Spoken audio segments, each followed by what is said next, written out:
July 30th, 2022.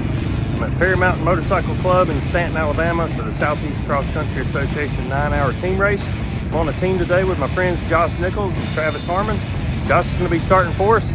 Here we go. That's Josh on the far left of the screen on the 176 Husqvarna. I think he was third after the first turn.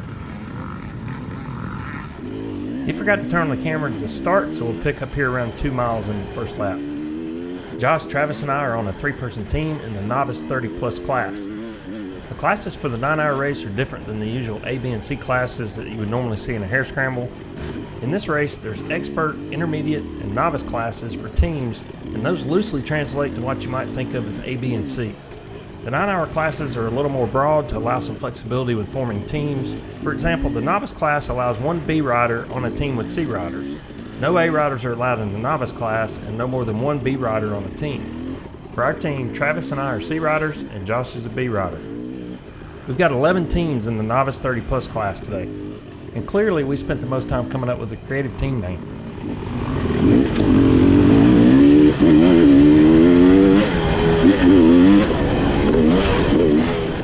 Josh is starting to catch up with some riders from the other classes now. The Novice 30-plus class started right behind the Novice class, so I think these guys are from the Novice class. He's behind Jeffrey Jones here.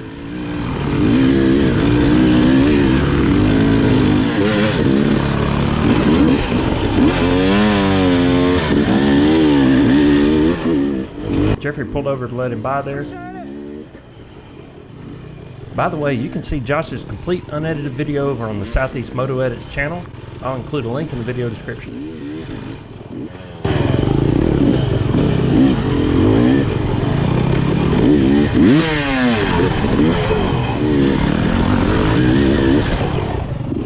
It's difficult for these guys to know who's in their class or not, but wow, they're really racing hard in the first lap of a 9-hour race.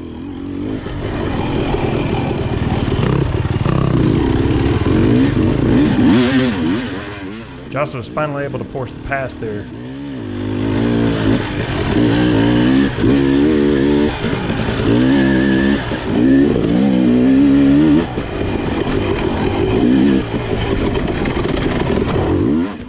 Josh hit a hole in the course there and slammed him into the bars.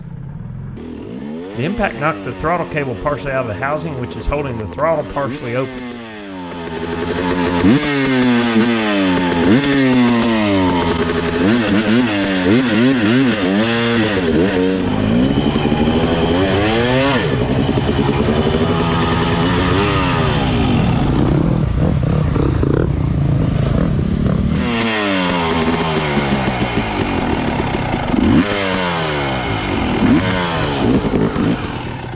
So he spent some time trying to figure out what was going on, but he eventually got that fixed.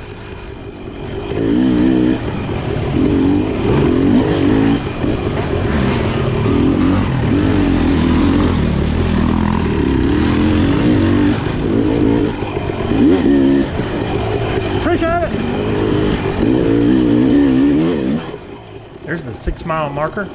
This is a 10-mile course, and the Perry Mountain Club put a tremendous amount of work into this course. They cut miles of new single track like this and connected some of the older trails together as well. They had the 24-hour race just a couple of months ago, and they could have reused a lot of that course, but they didn't. They gave us an entirely different course with some great hill climbs, downhills, and off camber. It was great. They really know how to host a race, and those guys at Perry Mountain aren't afraid of putting in the hard work to make it great.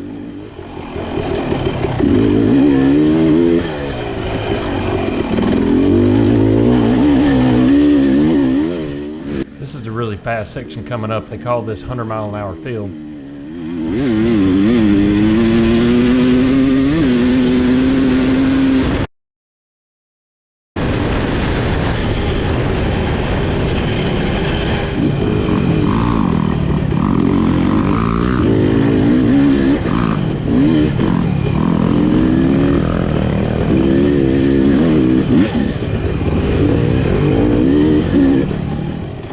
At the end of the first lap, we're in third place in our class with a time of 36 minutes, 46 seconds.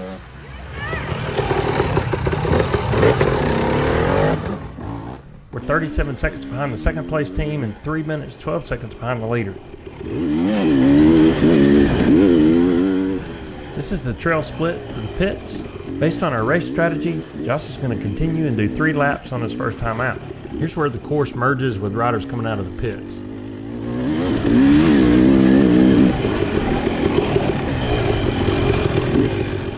This is the same guy that Josh really had to work hard to pass earlier. He got by Josh when Josh had the throttle cable issue.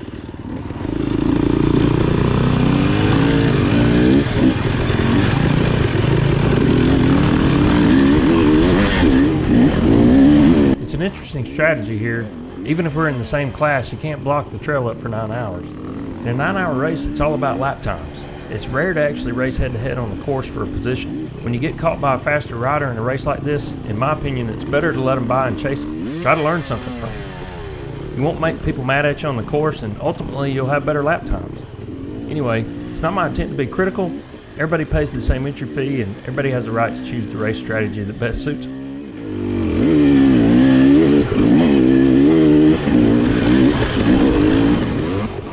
That's Devin Watkins on the Triple D racing team.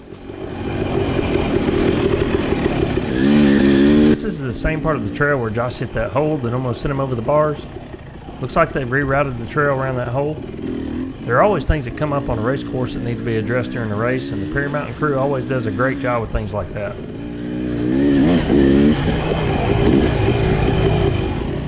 That's Griffin Standridge on the Kawasaki. Thank you.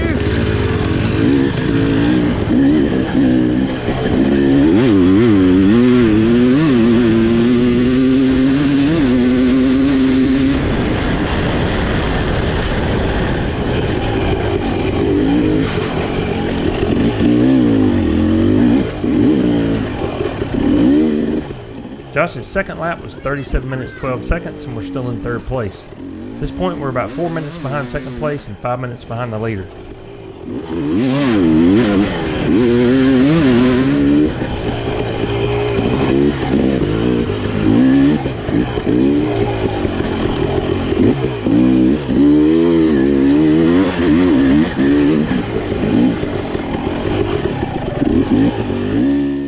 Josh really picked up the pace and got into a rhythm here on his 3rd lap.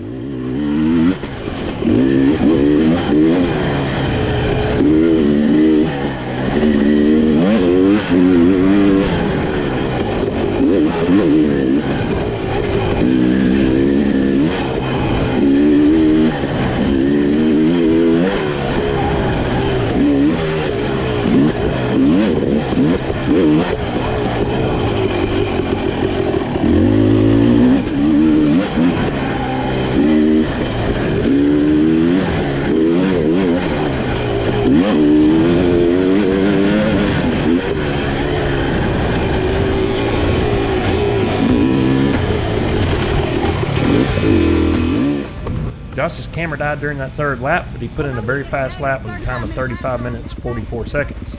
He closed the gap on 2nd place to 1 minute 39 seconds. He's coming into the pits now to hand off to me. Each team has a wristband that has to be exchanged during the rider swap, so as soon as I get the wristband, I'm headed out.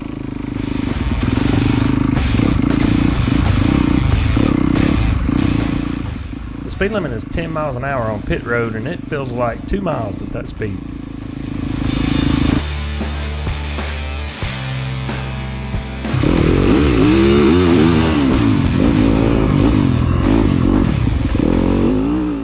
I've ridden a lot of races at Perry Mountain, and this is by far my favorite course they've ever done. This is one of the many hill climbs on the course. This is the first one you come to after riding some really tight single track.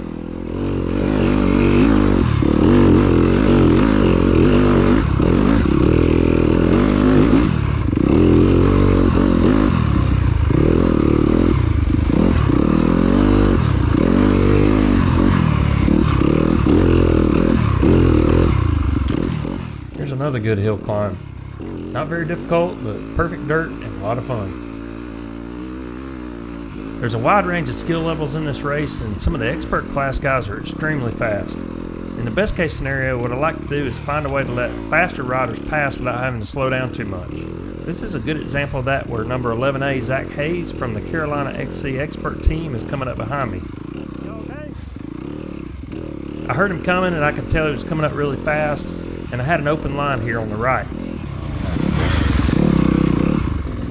This is one of those times where it worked out perfect.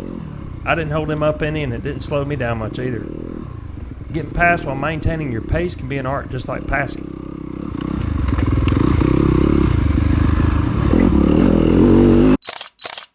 Thanks to Laura Davis for those photos.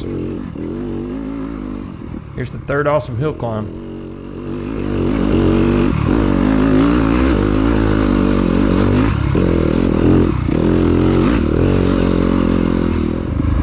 Now the camera does not do this justice.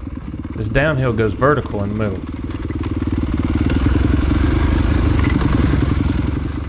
That was fun. I couldn't see this guy's helmet number, but he was patient and let me find a place to pull over, so thank you. I also had fun chasing him for a little while.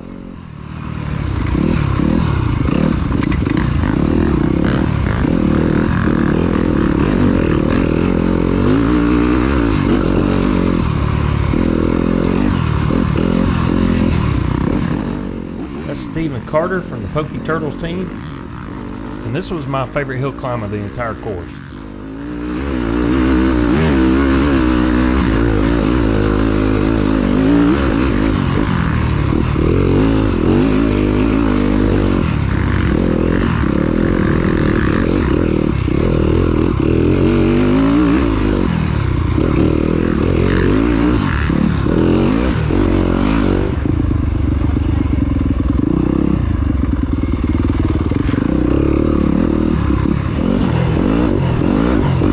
Thank you.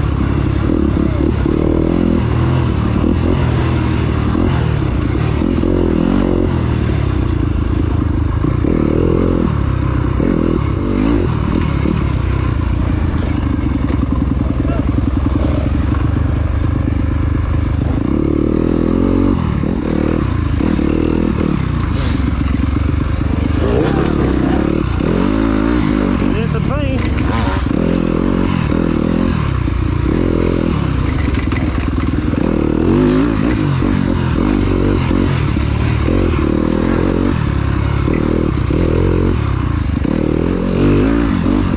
Thanks, sir.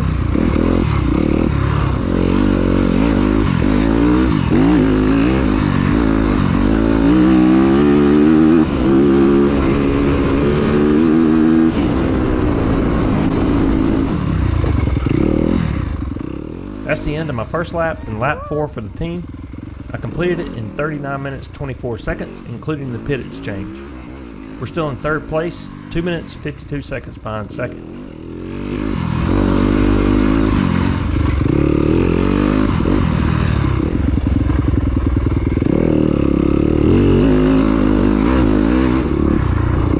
Now I showed some situations where I was able to let faster guys pass, but here's one I kind of goofed up on. I heard somebody coming up on me really quick here. I knew there were two distinct lines in this spot, so I stopped hoping he would take the other line. He followed the same line as I did, so the best thing I could do at that point was take off and find a spot to get out of the way.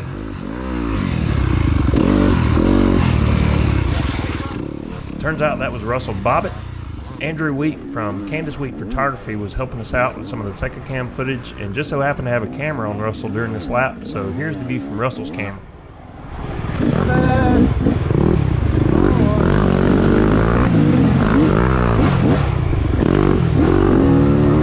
Thanks, bud. It's Russell Bobbitt, I think. Man, he came up on me quick. That Russell Bobbitt video is over on the SECCA Racing YouTube channel, and I'll put a link in the video description.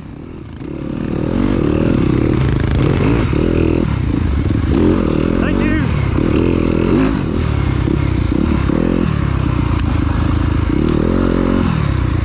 Thank you.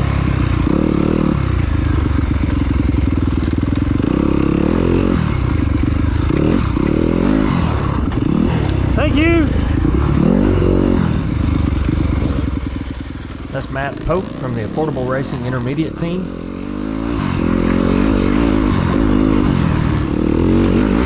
Thank you.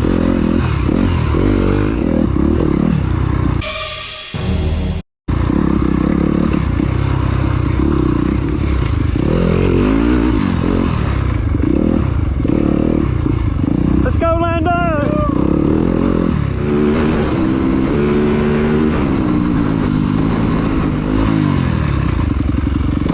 You all right?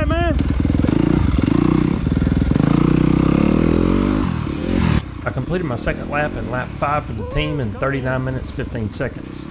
Our cumulative time is 3 hours 8 minutes 21 seconds. We're still in third place, 3 minutes 20 seconds behind second. I'm headed into the pits to hand off to Travis.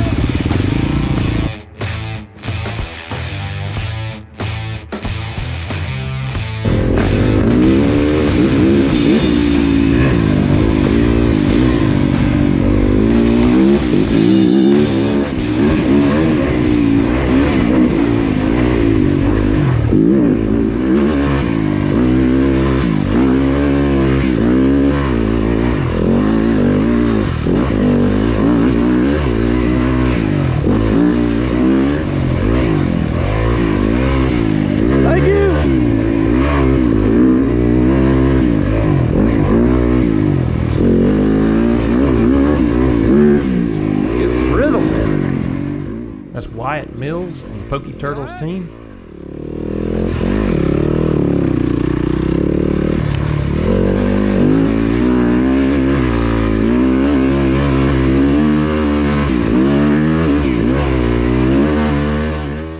Here's another excellent Perry Mountain hill climb.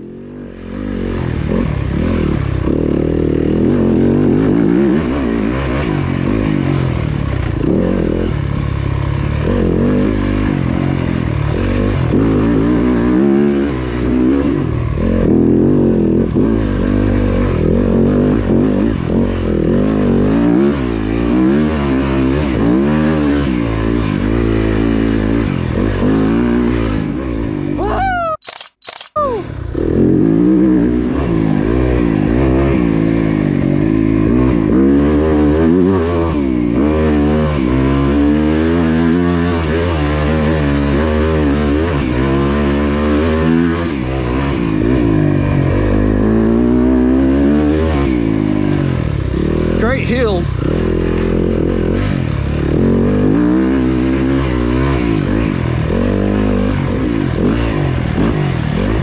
Thank you.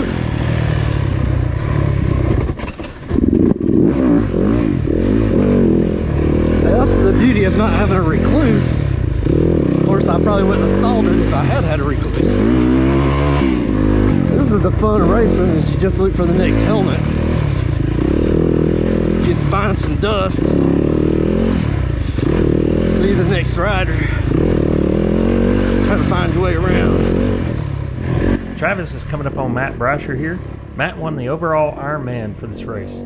He completed 13 laps and 130 miles in 9 hours.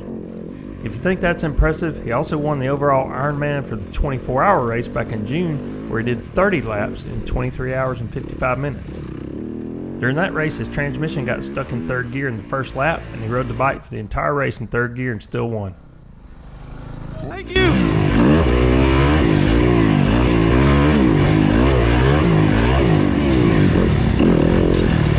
Thank you.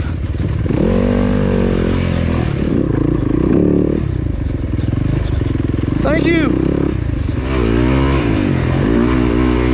Thank you.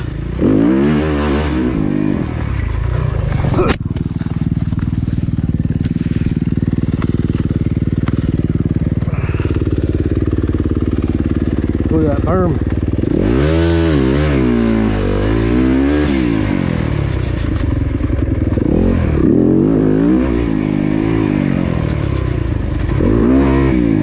I told you I'm not a smooth rider. You get some good video. That's the end of lap 1 for Travis and lap 6 for the team. His time was 39 minutes 11 seconds, including the pit exchange. We're still in third place, 3 minutes 16 seconds behind second. That's Chris Richardson on the Last Minute Dream Team. He's got a video on YouTube, and I'll put a link in the description. There's Dylan Davis. He's riding with his dad in the family duo class. He's getting it done. Thank you.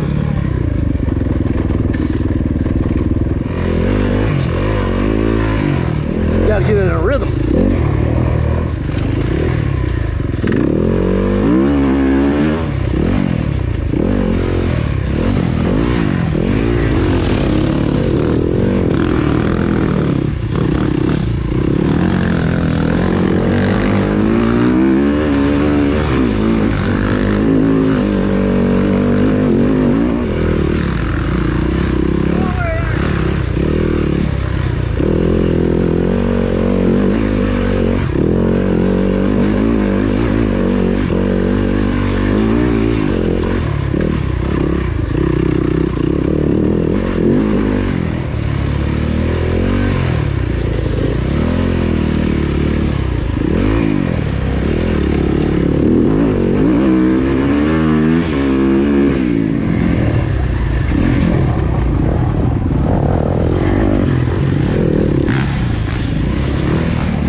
completed his second lap, lap 7 for the team, in 38 minutes 44 seconds.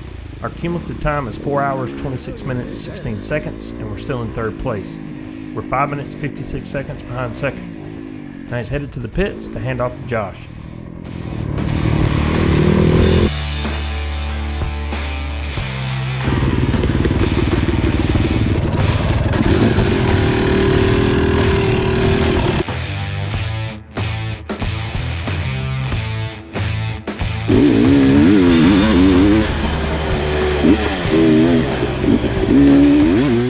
Josh put in 3 fast laps for 8, 9, and 10, but we're losing some ground with almost 10 minutes separating us and the second place team.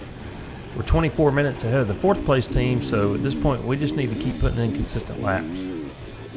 Now Josh is coming in to hand off to me. Go!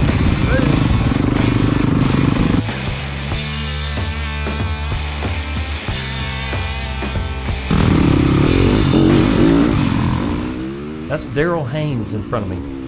I know he's on the team in my class, so he gave me a little extra motivation there. He's on the 3 monkey butts team. They're in 9th place, and that's the moment where we put him a lap down. Daryl has a YouTube channel, and I'll include a link to his video in the description.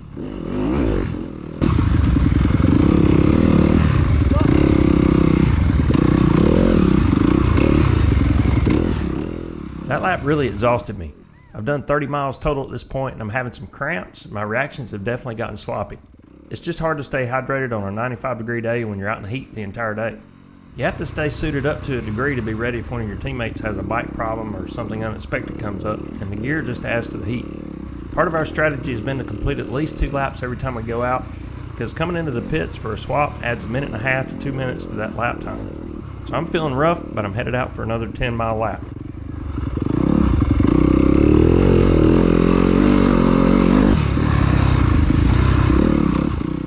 I heard somebody coming up behind me, so I pulled over in this clearing to let him by. That's Mike Rogers on the Generation X XC team. They're in our class, but they're like 42 minutes behind us at this point. I knew from looking at the results that we weren't racing for a position, but I decided to chase him, and that gave me a reason to get moving in spite of being so exhausted. I took this far right line just in case Mike got stopped, I'd have a clear trail.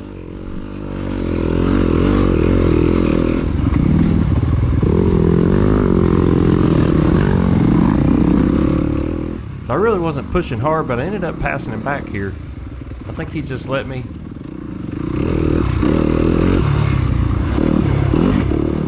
So I stayed in front of Mike for another mile or so. I was really pushing a little bit harder than I wanted to. I felt like I was kind of holding him up a little bit, so I took some slower lines through this area to let him get back by.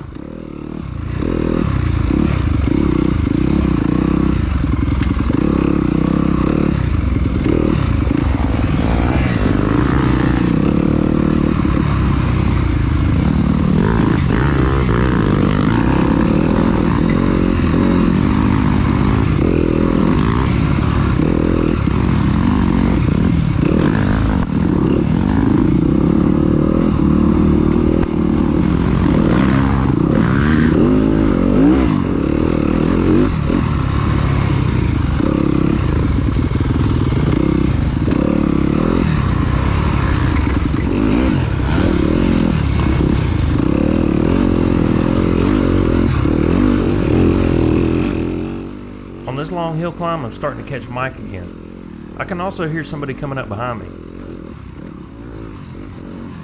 I moved over to let him go here. I think Mike thought that was me trying to get around him, and so he was racing with him.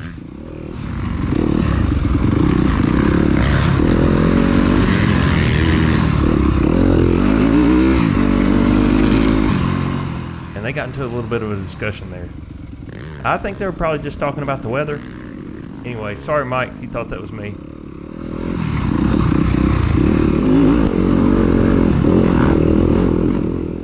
It was only a couple of miles later and almost the exact same thing happened again. I caught up to Mike on the hill climb, another rider caught us, I let him by, and I think Mike thought it was me again. Anyway, sorry about that, Mike.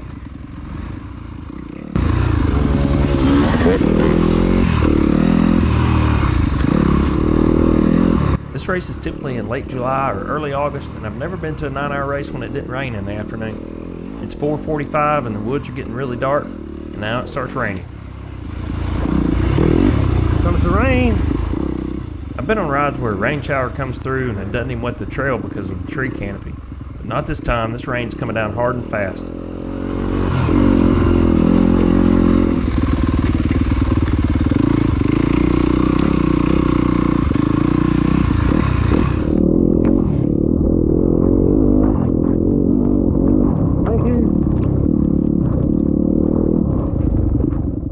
That's Lucas Payne on the bad gas team. He gave me the line to the right and I was too delirious to take it. Sorry about that, Lucas. Dang,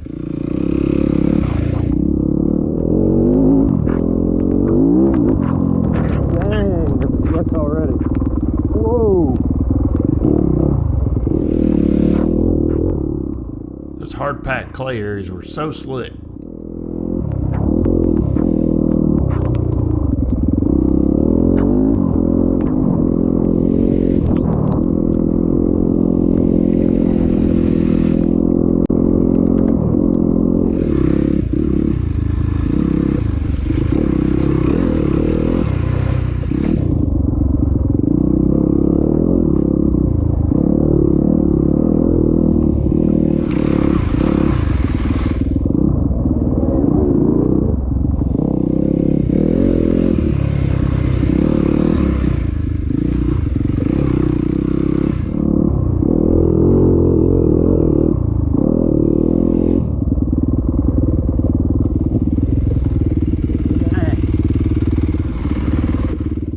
So that was a tough lap. It took me 44 minutes, 17 seconds to complete that one. Now I'm going to go let Travis have some fun out there. But first I got to get back to the pits. You alright? This is part of the trail between scoring and the pit entry, and this downhill was about as treacherous as anything out there after it got wet.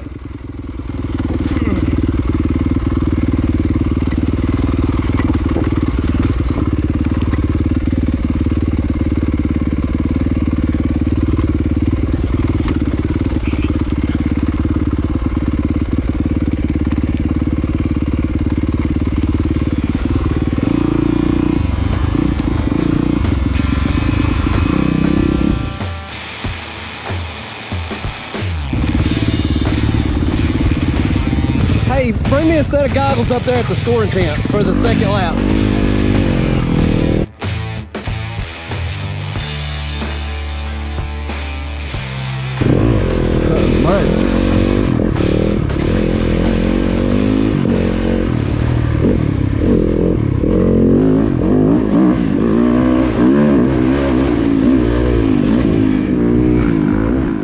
A couple of miles into the trail and the dirt looked perfect. Then a couple of miles after that, parts of the course had not gotten any rain at all.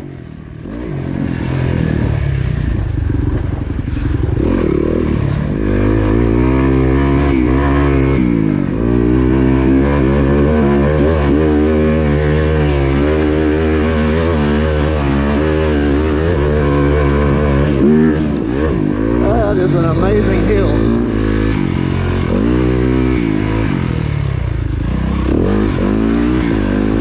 Super slick.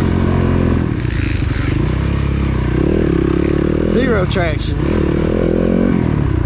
Total skate. Passing me. Rear wheels coming around.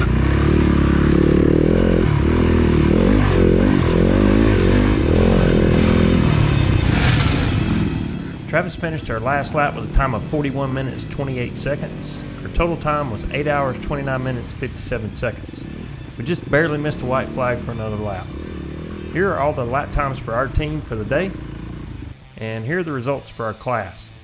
That may be too small to see depending on where you're watching, but I'll put a link to those results in the video description. We finished in third place. We had a really good day overall and no major bike troubles. Thanks to Josh Nichols and Travis Harmon for teaming up with me for the race. Congratulations to Bud Davies, John Deloitte, and Christopher Sewell of the Slow Motion Ninjas team for the Novice 30 Plus win. Awesome riding, guys. Thanks to Perry Mountain Motorcycle Club, SECCA Racing, and all the volunteers that made it possible. Also, thank you to Max Motorsports and Fast Lap Racing Suspension for supporting the channel. Editing these race recap videos takes a tremendous amount of time, so if you enjoy them, please do me a favor and click that like button. That lets YouTube know that you enjoyed it and others might as well. If you want to help me out further, leave a comment below, share the video with your friends on social media, and use my Amazon link in the video description whenever you're shopping on Amazon. Thanks for watching.